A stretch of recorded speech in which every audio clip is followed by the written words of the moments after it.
House members Peter Welch, he's Democrat from Vermont, and Kevin Brady is Republican from Texas. Also, Michael Nutter is Democratic mayor from Philadelphia, and Senator John Barrasso, Republican from Wyoming. All right, Senator Barrasso, I will start with you. There's a report from the Joe Biden talks, which have carried over into the Obama discussions in the Oval Office and elsewhere, that all of the spending cuts, quote unquote, are in the out years, Senator Barrasso, which tells me they're as phony as a $3 bill and aren't real. Would you like to comment on out-year spending cuts versus 2012 spending cuts, the only ones that really matter? Yeah, well, you're right, Larry. Those are the ones that matter. We need to cut spending. Americans know our problem is that we're taxed too little. It's that we as a nation spend too much. And with 9.2% unemployment, the last thing you want to do is raise taxes on anyone. I'm happy to negotiate in terms of what gets cut, but I will not negotiate, nor will my colleagues in the Republican Senate, on raising taxes. We will not raise taxes. Well, okay, but again, you didn't really answer my question. Let me go to House Member Peter Welch. Mr. Welch, welcome back to the show. I'm still looking. I don't like taxes. We can debate that in a second. But on spending, Peter, what is the spending? Just on discretionary spending. The Ryan budget cut about $150 billion out of 2012. Are we anywhere near that kind of spending reduction in this so-called peas and porridge deal? Well, we're not. And actually, we're getting locked down even more in these ideological positions. If we actually want to get the debt down, obviously you put everything on the table. The Democrats got to give in on some of their spending programs. I think the Republicans absolutely refusing to do anything on taxes, even get rid of the ethanol tax credits, which the majority of the Republicans in the House favor doing, makes it much more difficult. Bottom line, we're getting to the midnight hour here, and we're playing Russian roulette with the economy. And I don't care whether you have the Republican position or the Democratic position. If we default, interest rates go up 1%, that's $160 billion added to the debt. We need a plan B. If the negotiators can't reach an agreement, then they've got to tell us what we're going to do to avert default. That is very dangerous for this economy. Mayor Nutter of Philadelphia, welcome to the program, sir. Thank you, Larry. What does Philadelphia stand to lose if there's no debt deal and if we have to parcel out revenues, to cover the bonds first, to cover the entitlements second? What does a city like Philly stand to lose? Well, like many other cities across America, what we stand to lose is stoppage of payments to military families, possibly Social Security, Medicare.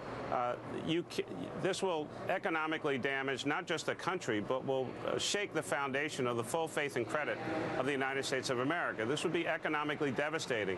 Interest rates going up on car loans and credit cards, business people trying to get loans and their interest rates going up will stifle development at the worst possible time. People who have been investing in their 401ks will see economic impact as well. So I cannot imagine under any set of circumstances that there would be any level of irresponsibility in not raising the debt limit, given the negative impact that it will have on cities like Philadelphia and cities all across the United States of America. The country will be hurt by that kind of inaction. And I certainly would implore the members on this panel and all the members of Congress to take up that issue immediately. And then it's how do you solve that problem if there is agreement to raise the debt limit? We'll be back to you on that. Hold on. Kevin Brady, Congressman Kevin Brady, let me just ask you, here's what President Obama said today. He said this tax increases, these so-called revenue measures, won't kick in until 2013. Now, Kevin, question. If that's the case, why not wait for full-fledged, full-bore tax reform to end all the deductions and lower the rates? If you're not talking for a couple of years, then why not have full-bore tax reform? That's the part that sort of baffles me. Yeah, fundamental tax reform really is the answer. What I do know is this. Over the last 2 years, the president's raised taxes by $600+ billion. Bills he signed, not a dime went to deficit reduction. And I question whether a dime would today. The truth of the matter is spending really is the problem here. The president likes to talk about sacrifice among energy companies, sacrifice among professionals and the wealthy. The truth is, When's the government going to sacrifice? Everyone's been pitching pennies. The government budgets have almost doubled the last couple of years. Most companies are laying off workers, especially small businesses. Federal government's hiring federal workers. So my question is, when's the government going to sacrifice in order to help us get our financial house in order? Peter Welch, could you want to answer that? Well, I do. There's something, Larry, that's not on the level here.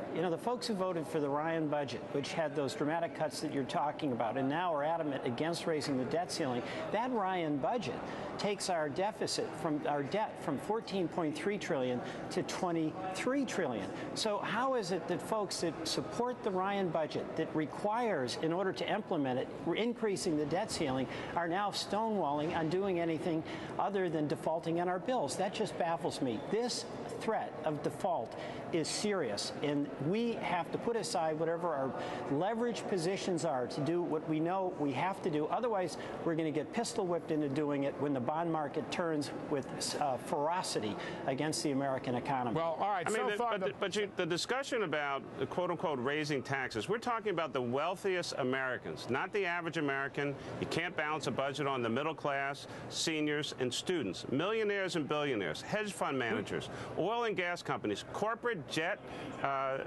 tax deduction or tax cut. Are you serious about corporate jets? Have a 9% unemployment rate here in the city of Philadelphia. $100 every year. You'd have to get the corporate jets tax for 5,000 years to make up for the deficit that this president has given us in 1 year. We don't need more taxes. We need more taxpayers. No, what we need is more people working. What we need is more people working. And we see what's going on. Unemployment. We're collecting about 15% in taxes. Well, that's the lowest. We need to make it easier for employment in the United States of America. And this president is not and these proposals are not getting us there. We need more people working. That's what we need. Peter Welch, the mayor's right. We need more people working. But, Peter, you got, I don't know what the right estimate is, $600, $800 billion in tax hikes that supposedly kick in 2013.